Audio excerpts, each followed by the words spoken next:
dear friends, welcome back to my channel and today I am going to teach direct and indirect speech of narration. ठीक है, इसमें मैं आपको interrogative sentence बनाना चाहता हूँ कि मतलब इंट्रोगेटिव सेंटेंस होता क्या है और इंट्रोगेटिव सेंटेंस से हम डायरेक्ट से इनडायरेक्ट कैसे बनाएंगे। ठीक है, तो देखते हैं इंट्रोगेटिव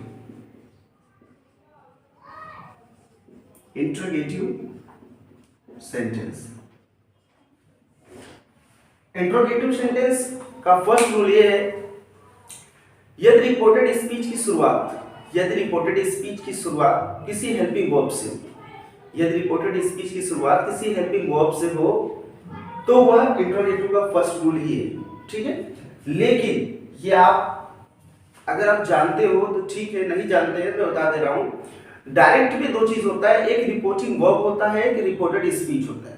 ठीक है, जो आपका रिपोर्टेड स्पीच होता है वो रिपोर्टिंग वर्ब के इशारे पे काम करता है। ठीक है, यदि आपका रिपोर्टिंग वर्ब प्रेजेंट टेंस या फ्यूचर टेंस में हो, यदि आपका रिपोर्टिंग वर्ब प्रेजेंट टेंस या फ्यूचर टेंस में हो तो रिपोर्टेड स्पीच में कोई परिवर्तन, कोई चेंजेस नहीं होता। लेकिन यदि रिपोर्टिंग वर्ब आपका पास्ट टेंस में हो तो वह बहुत सारे परिवर्तन होने लगते हैं। ठीक है, तो यहाँ पे जो आपका रिपोर्टेड स्पीच है उसमें ही उसकी ही शुरुआत जो है किसी हेल्पिंग वर्ब से हो रही है। एक एग्जांपल के तहत हम समझते हैं। ठीक है, यहां मैंने एग्जांपल लिखा, Vivek said to me, comma inverted comma, do you call मी।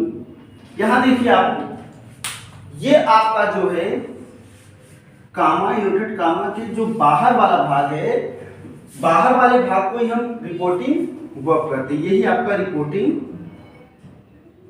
ये आपका रिपोर्टिंग वर्ब हुआ। और जो अंदर वाला भाग है ये है रिपोर्टेड स्पीच, ये है आपका रिपोर्टेड स्पीच।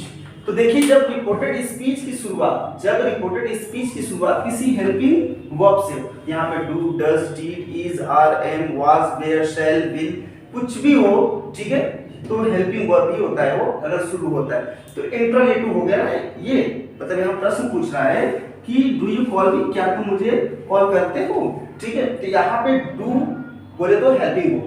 तो हम ऐसी अवस्था में रूल हमारा क्या बना कि यदि रिपोर्टेड स्पीच की शुरुआत किसी हेल्पिंग वर्ब से हो तो हम, ये तो डायरेक्ट है हमारा, ये डायरेक्ट है, और इसका हमें क्या बनाना है, इनडायरेक्ट। ठीक है, तो इसका हमें इनडायरेक्ट बनाना है। तो इनडायरेक्ट, अब हमने रूल तो बना लिया कि यदि रिपोर्टेड स्पीच की शुरुआत किसी हेल्पिंग वर्ब से हो, ठीक है, तो हम इनडायरेक्ट बनाते समय रिपोर्टिंग वर्ब में आए हुए सेड को, चूंकि ये क्या है, जो आपका रिपोर्टिंग वर्ब है पास्ट टेंस में, ठीक है, तो रिपोर्टिंग वर्ब में आए हुए सेड को आस्क। तो अगर हम सेकंड फॉर्म यूज करेंगे इसमें तो विवेक आस्क्ड। ठीक है, यहां पे इंट्रोगेटिव गैप कर दो, विवेक आस्क्ड मी। ठीक है, यहां पे अभी आपने रिपोर्टिंग वर्ब में आपने सेड को आपने आस्क्ड बदल दिया। अब कामा एंड इनवर्टेड कामा के स्थान पे दो चीज होता है, एक होता है आपका इफ और दूसरा होता है वेदर। ठीक है, इसमें से कोई भी आप यूज कर सकते हैं, तो मैं इसमें से इफ यूज करता हूं यहाँ पे इफ। ठीक है, अगर आप समझना चाहते हैं मैं दोनों लिख देता हूं। ठीक है, आप एक ही यूज करना, विवेक आस्क्ड मी इफ। ठीक है, अब ये तो आपका है, ये जो रिपोर्टेड स्पीच है आपका, ये जो रिपोर्टेड स्पीच है इसको हम असर्टिव सेंटेंस बदलते हैं। असर्टिव सेंटेंस का मतलब ये हुआ कि इसकी शुरुआत में इंट्रोगेटिव हुई है, हेल्पिंग वर्ब्स हुई है, तो हम इसका सब्जेक्ट पहले लिखेंगे, यही असर्टिव होगा। तो सब्जेक्ट क्या है, यू, और यू इंग्लिश की दुनिया में जो है सेकंड पर्सन में आता है, तो इनडायरेक्ट स्पीच में एक चीज होता है पर्सन। तो मैं थोड़ा सा टाइम लेकर आपको बता देता हूं कि पर्सन क्या होता है। देखो, पर्सन तीन तरह से होता है, फर्स्ट पर्सन, सेकंड पर्सन और थर्ड पर्सन। फर्स्ट पर्सन में जो होता है आई और वी आता है, मतलब मैं और हम। आई और वी, और जो आपका सेकंड पर्सन होता है उसमें सिर्फ यू आता है, और जो थर्ड पर्सन होता है उसमें आई वी यू को छोड़ करके जितने भी सब होते हैं वो सारे थर्ड पर्सन में आते हैं। ठीक है, तो यहाँ पे जो यू है अभी मैंने बताया यू किस में आता है, सेकंड पर्सन। तो सेकंड जब पर्सन है यह, तो सेकंड पर्सन याद रखना इनडायरेक्ट स्पीच में यदि रिपोर्टेड स्पीच में फर्स्ट पर्सन दिया हो तो रिपोर्टिंग वर्ब के सब्जेक्ट पास जाता है। याद रखना यदि रिपोर्टेड स्पीच में फर्स्ट पर्सन दिया हो तो रिपोर्टिंग वर्ब के सब्जेक्ट पास जाता है, और यदि रिपोर्टेड स्पीच में सेकंड पर्सन दिया हो, सेकंड पर्सन दिया हो तो रिपोर्टिंग वर्ब के ऑब्जेक्ट पास जाता है। तो ऑब्जेक्ट क्या है, मी। ठीक है, तो मी, और यहाँ यू किसके रूप में है, सब्जेक्ट के रूप में। तो मी सब्जेक्ट के रूप में है तो यहाँ मी का क्या बन जाएगा, आई। और यह कौन सा टेंस है, पास्ट इंडेफिनिट टेंस है, और पास्ट इंडेफिनिट टेंस को हम प्रेजेंट इंडेफिनिट टेंस है, तो प्रेजेंट इंडेफिनिट टेंस को हम पास्ट इंडेफिनिट, और पास्ट इंडेफिनिट के अस्ट्रेटिव में वर्ब का सेकंड फॉर्म लगता है। तो यहाँ पे हमारा हो गया कॉल्ड। ठीक है, आई कॉल्ड। अब एक और बात फंसी, मी जो है फर्स्ट पर्सन है, जैसा मैंने बताया कि आई और वी फर्स्ट पर्सन होता है, आई माई मी, वी आवर अस, सब इतनी दोनों के रूप में। तो यहाँ पे मी जो है ऑब्जेक्ट रूप में आया है, और ये किसके पास जाएगा, विवेक के पास, और विवेक क्या है, नाउन है, और इसका प्रोनाउन ही होता है, मतलब किसी भी मेल का प्रोनाउन ही होता है, किसी भी फीमेल का प्रोनाउन सी होता है। ठीक है, तो यहाँ मी जो है ऑब्जेक्ट रूप में है, ठीक है, और यहाँ विवेक जो है सब्जेक्ट रूप में है, तो इसका ऑब्जेक्टिव रूप प्रोनाउन से हमारा क्या होगा, हिम। क्या हुआ, Vivek asked me if whether I called him. ठीक है, अगर नहीं समझा एक मैं वो बता देता हूं।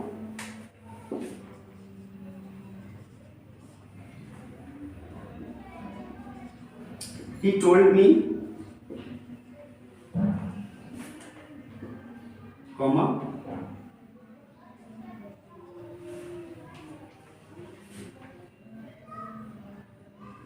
are we going to school? यहां देखिए मैंने एग्जांपल लिखा है, He told me, are we going to school? यहाँ भी आर से शुरुआत हुआ है, इसका मतलब ये क्या है, हेल्पिंग वर्ब, तो ये भी क्या है, इंट्रोगेटिव है। सेम रूल सही लगाएंगे हम। ही यहाँ पे आस्क्ड, यहाँ टू रखा लेकिन कोई दिक्कत नहीं, मी, ये आस्क्ड मी, यहाँ पे इफ या वेदर, इफ मैंने यूज किया, ठीक है, असर्टिव सेंटेंस, यहाँ पे क्या है, वी। यहाँ पे अगर वी है तो आई और वी किस में आते हैं, फर्स्ट पर्सन में। तो फर्स्ट पर्सन क्या है तुम्हारा, ही, आई प्रोनाउन रूप है ऑलरेडी, तो यहाँ पे आप ये, और ये क्या है, प्रेजेंट कॉन्टिन्यूअस टेंस है, और प्रेजेंट कॉन्टिन्यूअस को किस में बदलेंगे, पास्ट कॉन्टिन्यूअस टेंस में। और पास्ट कॉन्टिन्यूअस में दो हेल्पिंग वर्ब होती है, वाज और वेयर।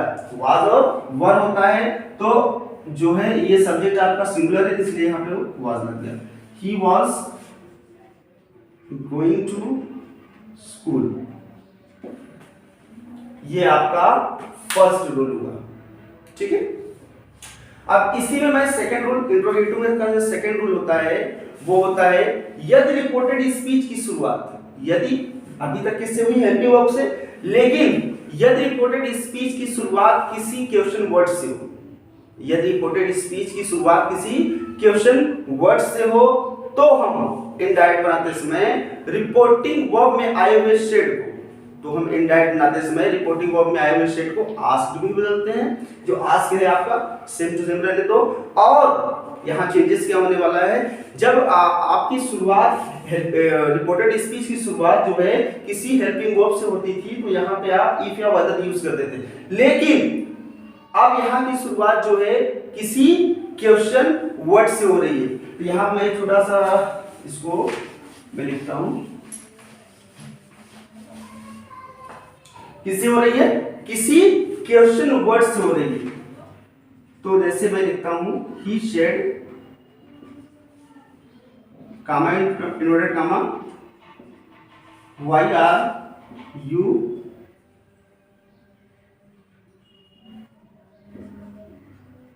laughing, ठीक है, why are you laughing। अब यहाँ देखो इसकी शुरुआत, जहां आपके रिपोर्टेड स्पीच की शुरुआत जो है किसी क्वेश्चन वर्ड से हो गई, तो यहाँ पे तो आपने आस्पिरन दिया, लेकिन यहाँ पे जो आप लगाते थे इफ या वेदर में से कोई एक, आप दोनों यूज नहीं करेंगे।